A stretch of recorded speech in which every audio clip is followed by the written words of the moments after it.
We've got Mr. Hajara, the former CMD of SCI, joining us today to talk us through some of these points. Mr. Hajara, thanks so much. What are your thoughts, on the SCI fleet? In your experience, is it an attractive asset for a foreign or local buyer? Yeah, first and foremost, Merry Christmas and Happy New Year to your entire team and all your viewers. As far as SCI is concerned, of course, I am on record. I have been quoted earlier also. SCI, the fundamentals of SCI, they are quite strong. But the problem as far as disinvestment is concerned, as I look at it, that SCI is one of the few companies, few shipping companies in the whole world, which has really presence in almost all important segments of shipping. I mean, of course, tanker is the mainstay, but nevertheless, we also have substantial tonnage in bulk carriers. We have container vessels, we have offshore vessels, we have presence even in short sea passenger services. Of course, they are not owned, those ships are not owned by SCI, they are owned by respective governments and we just manage them. But whatever it is, I mean, there are, excepting three Japanese shipping companies, giants really, NYK, Mitsui O.S.K. Line and K Line, they are as diversified as SCI. But other than them in the whole world, I don't see any other shipping line which is as diversified as SCI. So while I would say that SCI is definitely, is having a very good brand and definitely has a lot of goodwill, but there, in my opinion, won't be too many bidders, because I feel that, the shipping companies, they are not normally focusing on all the different segments.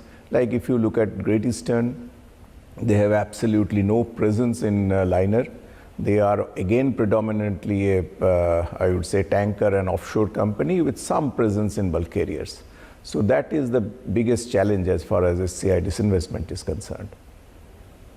Also wanted to understand, seeing that SCI does have about 2,300 crore rupees of just real estate on its book value, which is also equal to today's market cap on the stock. Do you think it will be a little difficult to find a buyer? I mean, will the deal structure require them to demerge the land first? What do you think could be the major hurdles in this disinvestment process of SCI?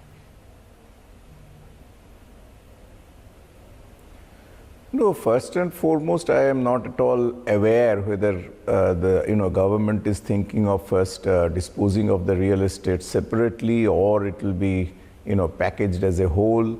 But definitely, as far as market cap of SCI is concerned, it is so much less than even the book value of SCI. So in a way, I would say that if government simply looks at the market cap and SCI is disinvested, then as shareholder, government is going to lose a lot, because as you rightly say, SCI has substantial real estate. The shipping house itself, I don't know, in today's market cap, I am not a real estate expert, but it could be 1,000 crores or more. And similarly, we have flats in South Bombay, we have flats in North Bombay. So overall, I think SCI will be having close to 100 flats. So that's a huge asset, real estate. And then we also have real estate in Kolkata, we have real estate in certain other places as well. So yes, real estate is quite a bit. And definitely the earlier model, of course, in some of the disinvestment followed was first to either take a big dividend or take the demerge the real estate and then go for it. I am not sure what is the model being followed. SCI also has a maritime training institute which sits over nearly 45 acres of prime land in Powai. That, of course, there the lease which was given by the government to SCI specifically provides that that particular land and that particular real estate can only be utilized for training purpose. So it does have some challenges in case of anyone wants to monetize that property. And I do hope that it is the some shipping company having also interest in training of seafarers, which really, if at all, they have to take over, if such a company takes over.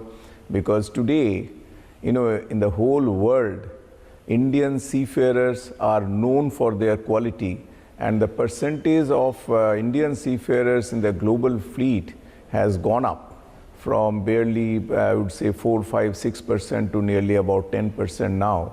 And the main reason behind the Indian seafarers really earning a name in the global market is the training provided by SCI. What SCI has done in terms of training Indian seafarers, no other Indian shipping company has done even 1/10 of that. So I do hope these points are kept in view. I also do hope that SCI is the line which maintained the lifeline of the country by bringing crude and products from the war-driven, strife-driven West Asia Gulf during the Iran-Iraq and Gulf War.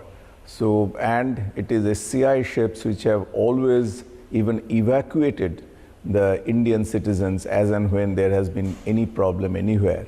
So these are sort of nationalistic, causes which, as a public sector, SCI has always risen up to that. I don't know if SCI is privatized, whether the private company will at all pursue these or not. Okay, let's also bring on board Mr. Shivakumar G. He's a CFO at Great Eastern Shipping, who is joining us on the channel. Good to have you on board. To begin with, Mr. Shivakumar, let's talk about GE Shipping in particular, the shareholder returns in specific. You have managed to outperform SCI by far whilst operating in the same market. So tell us, what exactly has been the strategy and how have you managed this? I won't do a comparison with any specific names. We have, in the last 5 and 10 years, and this can be verified independently as well, outperformed probably 90% of listed shipping companies worldwide. And again, it comes down to playing the cycle and not chasing growth for the sake of growth. We manage our risks well, and therefore we manage the down cycle well. This doesn't mean that we won't make more money in the upcycle than other companies that take more risk. We have also shown these returns in the good markets where we've outperformed a large number of the listed peers in the industry. And when I talk about listed peers, I'm not talking only about the Indian shipping industry. I'm talking about the global shipping industry when you're talking about commodity shipping companies. All right. With rates being higher and supply also constrained, new ship additions have been slowing. What kind of profit, do you think is possible, and what are your aspirations as far as market cap goes?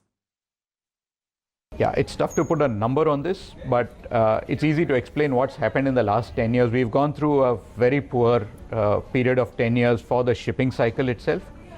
As I said, we've been working through all the overcapacity that was built up in global shipping. And only now the fundamentals are starting to look better.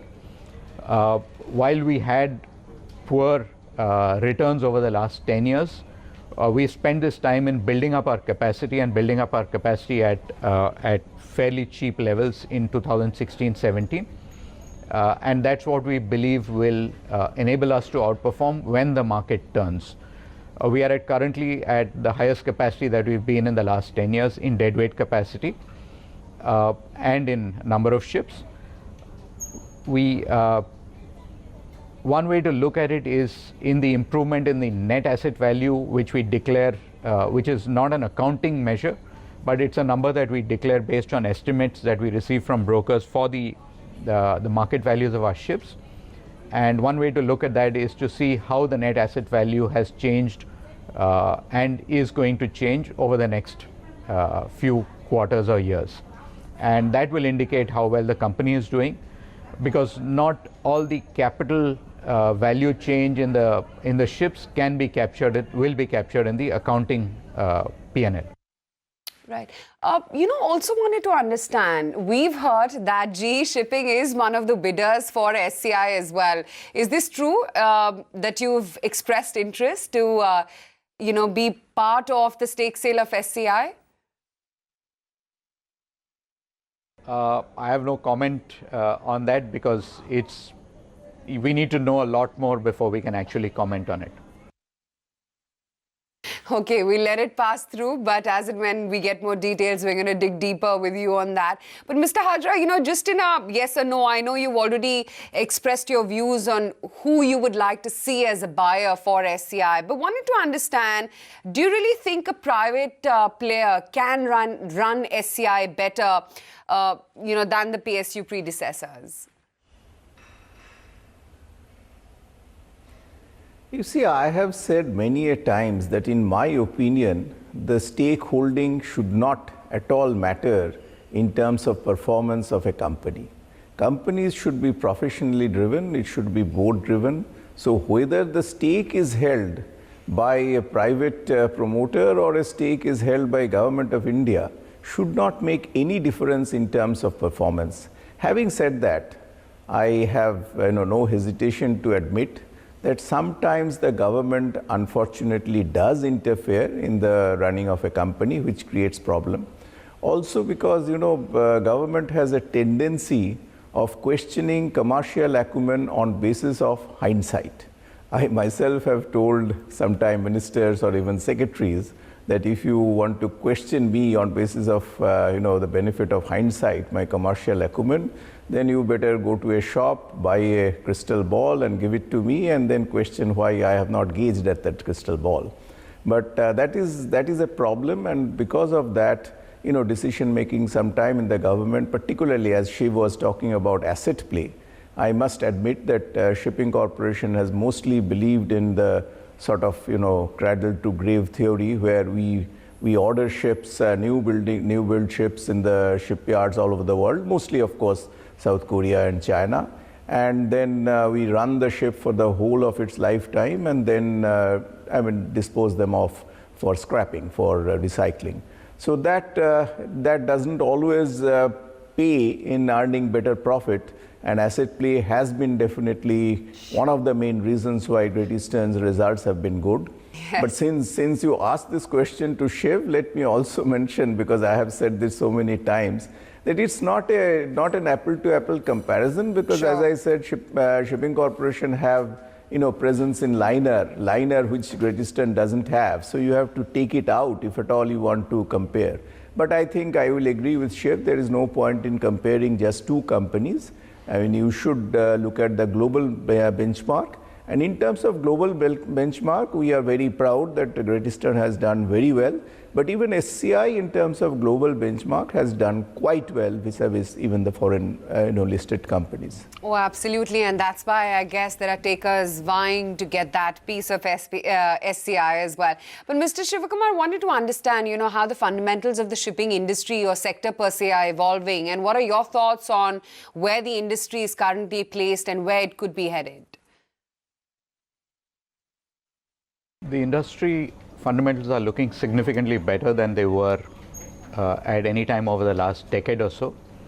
We had a large amount of order book building up, which is, to explain what an order book is, it is the supply of new ships as compared to the existing fleet. So for instance, if your existing fleet is about 100 ships and your order book is 25 new ships, that's a 25% order book. That's not a good thing for shipping, because shipping rates are an interplay of demand and supply, and addition of 25% new ships means that rates are going to be significantly lower. The order book, which around 10 years ago was at 20-25% for tankers and probably about 50% for bulk carriers, now between tankers and bulk carriers both is below 10%, which is probably the lowest level it's been in the last 15 plus years. And that gives a little bit of hope for better market fundamentals going forward. We've had a lot of money chasing new assets in the last decade, again because money was available cheap and ships are hard assets. But now hopefully that's slowed down significantly, and therefore the order book and the new fleet supply is going to be much lower than it's been in the last 10 years. We're expecting some market tightening to happen over the next few years based on the fact that there is a very small order book, whether in dry bulk or in tankers. Okay. Also wanted to understand really, Mr. Shivakumar, from you, with rates being higher, supply constraint and new ship additions slowing, what kind of profit do you think you can incur? And what are your own aspirations as far as the market capitalization goes? Yeah, it's tough to put a number on this, but it's easy to explain what's happened in the last 10 years. We've gone through a very poor period of 10 years for the shipping cycle itself. As I said, we've been working through all the overcapacity that was built up in global shipping, and only now the fundamentals are starting to look better. While we had poor returns over the last 10 years, we spent this time in building up our capacity and building up our capacity at fairly cheap levels in 2016-17. And that's what we believe will enable us to outperform when the market turns. We are currently at the highest capacity that we've been in the last 10 years in deadweight capacity and in number of ships. One way to look at it is in the improvement in the net asset value, which we declare, which is not an accounting measure, but it's a number that we declare based on estimates that we receive from brokers for the market values of our ships. Mr. Shivakumar, Mr. Hajara, thanks so much for joining us this morning. Great to have you both with us and have that in-depth discussion as well. Do have a happy holiday season.